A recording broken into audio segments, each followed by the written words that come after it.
वाहेगुरु दा खालसा वाहेगुरु दी फतेह। केंद्रीय मंत्रिमंडल के मेरे सहयोगीगण, राज्यों के मुख्यमंत्रीगण, विभिन्न सम्मानित संस्थाओं के चेयरमैन और प्रेसिडेंट, डिप्लोमेट्स, देश भर से जुड़े विशेष रूप से इस कार्यक्रम के साथ आए हुए बालक बालिकाएं, अन्य सभी महानुभाव, देवी और सज्जनों, आज देश पहला वीर बाल दिवस मना रहा है। जिस दिन को, जिस बलिदान को हम पीढ़ियों से याद करते आए हैं, आज एक राष्ट्र के रूप में उसे एकजुट नमन करने के लिए एक नई शुरुआत हुई है। शहीदी सप्ताह और ये वीर बाल दिवस हमारी सिख परंपरा के लिए भावों से भरा जरूर है, लेकिन इससे आकाश जैसी अनंत प्रेरणाएं भी जुड़ी है। वीर बाल दिवस हमें याद दिलाएगा कि शौर्य की पराकाष्ठा के समय कम आयु मायने नहीं रखती। वीर बाल दिवस हमें याद दिलाएगा कि 10 गुरुओं का योगदान क्या है, देश के स्वाभिमान के लिए सिख परंपरा का बलिदान क्या है। वीर बाल दिवस हमें बताएगा कि भारत क्या है, भारत की पहचान क्या है।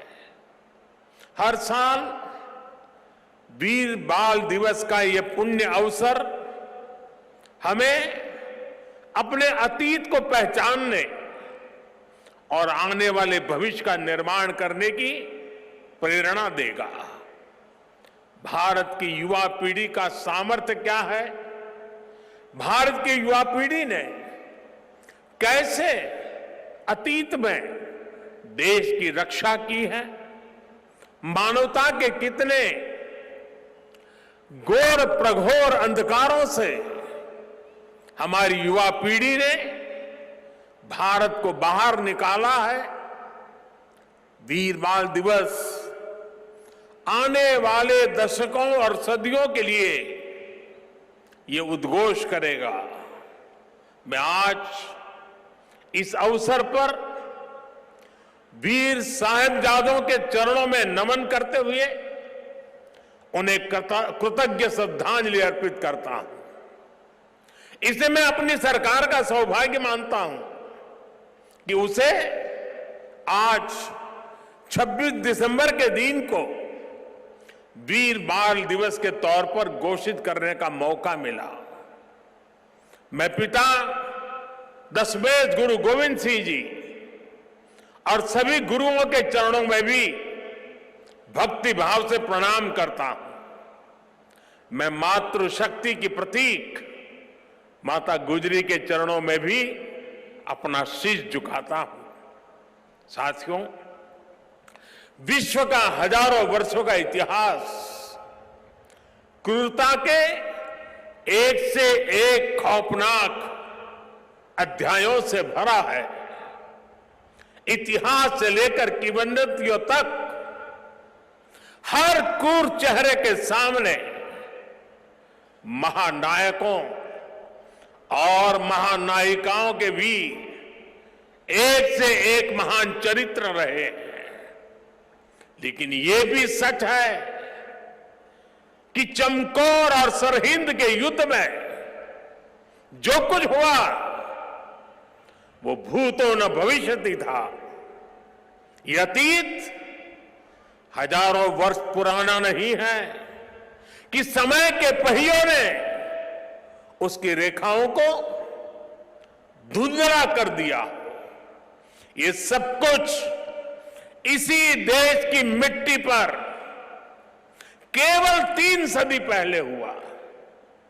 एक और धार्मिक कट्टरता, और उस कट्टरता में अंधी इतनी बड़ी मुगल सल्तनत, दूसरी ओर ज्ञान और तपस्या में तपे हुए हमारे गुरु, भारत के प्राचीन मानवीय मूल्यों को जीने वाली परंपरा, एक और आतंक की पराकाष्ठा, तो दूसरी ओर अध्यात्म का शीर्ष, एक और मजहबी उन्माद, तो दूसरी ओर सब में ईश्वर देखने वाली उदारता, और इस सब के बीच एक और लाखों की फौज, और दूसरी ओर अकेले होकर भी निडर खड़े गुरु के वीर साहबजादे। ये वीर साहबजादे किसी धमकी से डरे नहीं, किसी के सामने झुके नहीं। जोरावर सिंह साहब और फतेह सिंह साहब दोनों को दीवार में जिंदा चुनवा दिया गया। एक और नृशंसता ने अपनी सभी सीमाएं तोड़ दी, तो दूसरी ओर धैर्य, शौर्य, पराक्रम के भी सभी प्रतिमान टूट गए। साहिबजादा अजीत सिंह और साहिबजादा जुझार सिंह ने भी बहादुरी की वो मिसाल कायम की जो सदियों को प्रेरणा दे रही है। भाइयों और बहनों, जिस देश की विरासत ऐसी हो, जिसका इतिहास ऐसा हो, उसमें स्वाभाविक रूप से स्वाभिमान और आत्मविश्वास कूट कूट कर भरा होना चाहिए। लेकिन दुर्भाग्य से हमें इतिहास के नाम पर वो गढ़े हुए नैरेटिव बताए और पढ़ाए जाते रहे, जिनसे हमारे भीतर हीन भावना पैदा हो।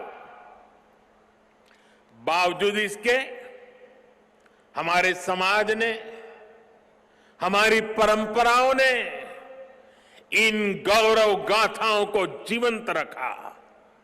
साथियों, अगर हमें भारत को भविष्य में सफलता के शिखरों तक ले जाना है, तो हमें अतीत के संकुचित नजरियों से भी आजाद होना पड़ेगा। इसलिए आजादी के अमृत काल में देश ने गुलामी की मानसिकता के मुक्ति का प्रण फूंका है। वीर बाल दिवस देश के उन पंच प्राणों के लिए प्राणवायु की तरह है। साथियों, इतनी कम उम्र में साहबजादों के इस बलिदान में हमारे लिए एक और बड़ा उपदेश छिपा हुआ है।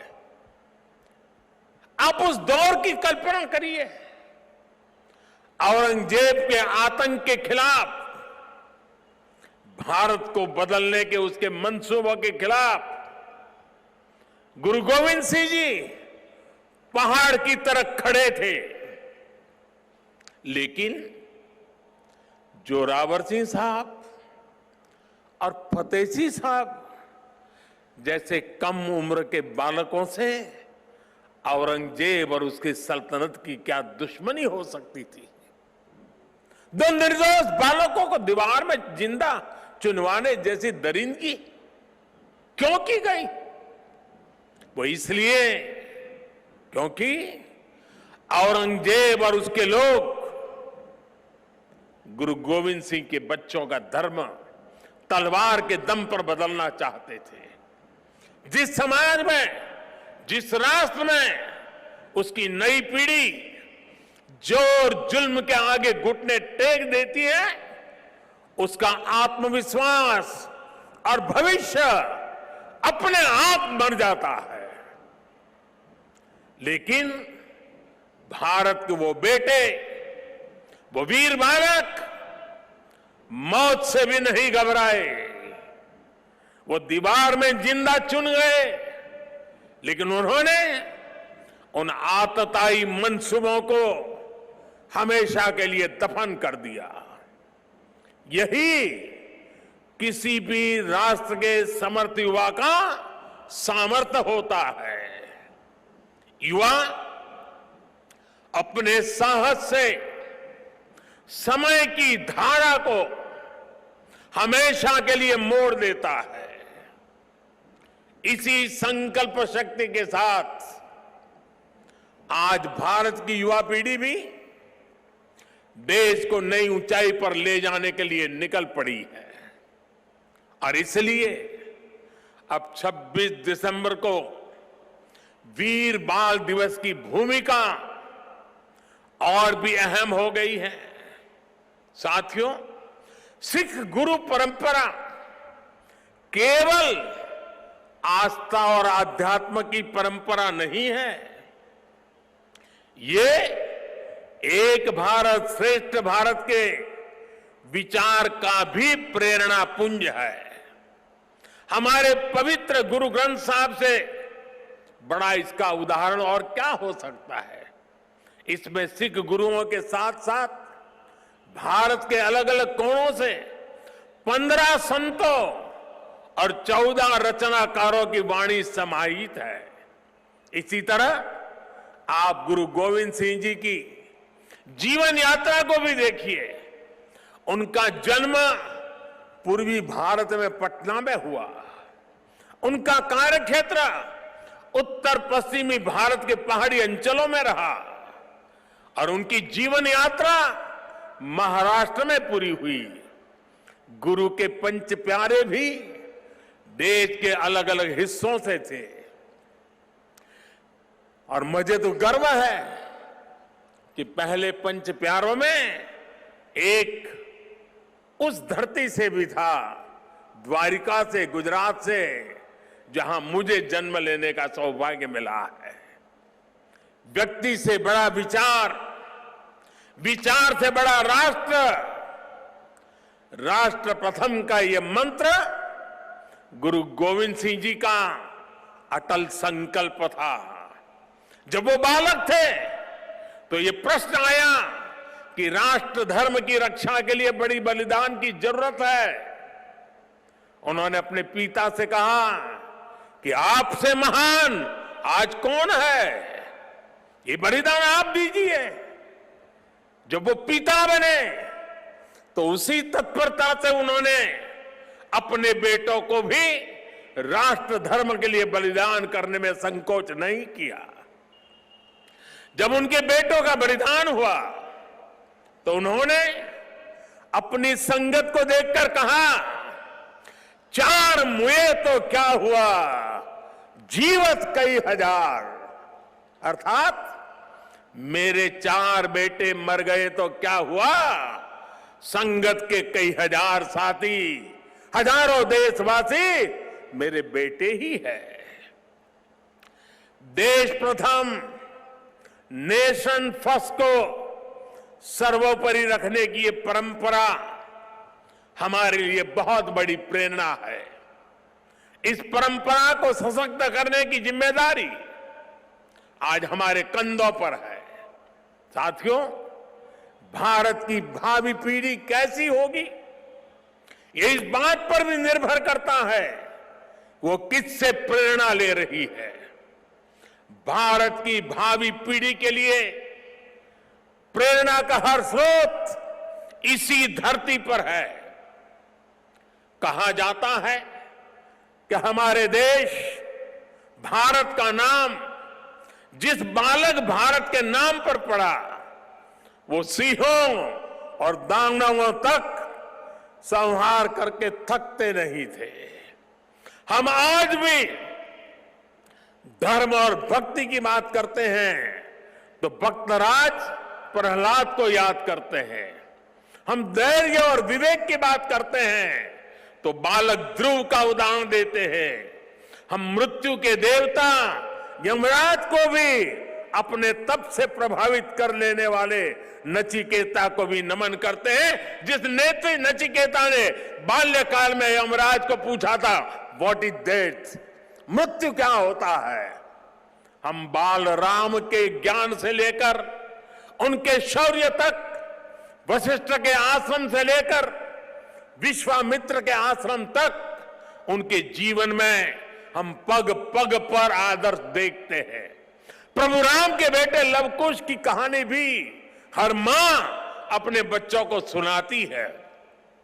श्री कृष्ण भी हमें जब याद आते हैं तो सबसे पहले कान्हा की वो छवि याद आती है, जिनकी बंशी में प्रेम के स्वर भी है और वो बड़े बड़े राक्षसों का संहार भी करते हैं। उस पौराणिक युग से लेकर आधुनिक काल तक वीर बालक बालिकाएं भारत की परंपरा का प्रतिबिंब रहे हैं। लेकिन साथियों, आज एक सच्चाई भी मैं देश के सामने दोहराना चाहता हूं। साहबजादों ने इतना बड़ा बलिदान और त्याग किया, अपना जीवन न्यौछावर कर दिया, लेकिन आज की पीढ़ी के बच्चों को पूछेंगे तो उनमें से ज्यादातर को उनके बारे में पता ही नहीं है। दुनिया के किसी देश में ऐसा नहीं होता है कि इतनी बड़ी शौर्य गाथा को इस तरह भुला दिया जाए। मैं आज के इस पावन दिन इस चर्चा में नहीं जाऊंगा कि पहले हमारे यहां क्यों वीर बाल दिवस का विचार तक नहीं आया, लेकिन ये जरूर कहूंगा कि हम नया भारत दशकों पहले हुई एक पुरानी भूल को सुधार रहा है। किसी भी राष्ट्र की पहचान उसके सिद्धांतों, मूल्यों और आदर्शों से होती है। हमने इतिहास में देखा है, जब किसी राष्ट्र के मूल्य बदल जाते हैं तो कुछ ही समय में उसका भविष्य भी बदल जाता है। और ये मूल्य सुरक्षित तब रहते हैं जब वर्तमान पीढ़ी के सामने अपने अतीत के आदर्श स्पष्ट होते हैं। युवा पीढ़ी को आगे बढ़ने के लिए हमेशा रोल मॉडल्स की जरूरत होती है। युवा पीढ़ी को सीखने और प्रेरणा लेने के लिए महान व्यक्तित्व वाले नायक नायिकाओं की जरूरत होती है। और इसलिए ही हम श्री राम के आदर्शों में भी आस्था रखते हैं। हम भगवान गौतम बुद्ध और भगवान महावीर से प्रेरणा पाते हैं। हम गुरु नानक देव जी की वाणी को जीने का प्रयास करते हैं। हम महाराणा प्रताप और छत्रपति वीर शिवाजी महाराज जैसे वीरों के बारे में भी पढ़ते हैं। इसलिए ही हम विभिन्न जयंतियां मनाते हैं। सैकड़ों हजारों वर्ष पुरानी घटनाओं पर भी पर्वों का आयोजन करते हैं। हमारे पूर्वजों ने समाज की जरूरत को समझा था और भारत को एक ऐसे देश के रूप में गढ़ा जिसकी संस्कृति पर्व और मान्यताओं से जुड़ी है। आने वाली पीढ़ियों के लिए यही जिम्मेदारी हमारी भी है। हमें भी उस चिंतन और चेतना को चिरंतर बनाना है। हमें अपने वैचारिक प्रवाह को अक्षुण्ण रखना है।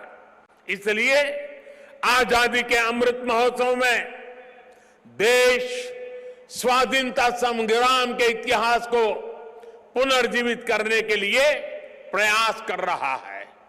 हमारे स्वाधीनता सेनानियों के, वीरांगनाओं के, आदिवासी समाज के योगदान को जन जन तक पहुंचाने के लिए हम सब काम कर रहे हैं। वीर बाल दिवस जैसी पुण्यतिथि इस दिशा में प्रभावी प्रकाश स्तंभ की भूमिका निभाएगी। साथियों, मुझे खुशी है कि वीर बाल दिवस से नई पीढ़ी को जोड़ने के लिए जो क्विज कंपटीशन हुआ, जो निबंध प्रतियोगिता हुई, उसमें हजारों युवाओं ने हिस्सा लिया है। जम्मू कश्मीर हो, दक्षिण में पुडुचेरी हो, पूर्व में नागालैंड हो, पश्चिम में राजस्थान हो, देश का कोई कोना ऐसा नहीं है जहां के बच्चों ने इस प्रतियोगिता में हिस्सा लेकर के साहबजादों के जीवन के विषय में जानकारी न ली हो, निबंध न लिखा हो। देश के विभिन्न स्कूलों में भी साहबजादों से जुड़ी कई प्रतियोगिताएं हुई है। वो दिन दूर नहीं जब केरला के बच्चों को वीर साहिबजादों के बारे में पता होगा, नॉर्थ ईस्ट के बच्चों को वीर साहिबजादों के बारे में पता होगा। साथियों, हमें साथ मिलकर वीर बाल दिवस के संदेश को देश के कोने कोने तक लेकर जाना है। हमारे साहिबजादों का जीवन, उनका जीवनी संदेश देश के हर बच्चे तक पहुंचे, वो उनसे प्रेरणा लेकर देश के लिए समर्पित नागरिक बने। हमें इसके लिए भी प्रयास करने हैं। मुझे विश्वास है हमारे एकजुट प्रयास समर्थ और विकसित भारत के हमारे लक्ष्य को नई ऊर्जा देंगे। मैं फिर एक बार वीर साहिबजादों के चरणों में नमन करते हुए इसी संकल्प के साथ आप सभी का हृदय से बहुत बहुत धन्यवाद करता हूं।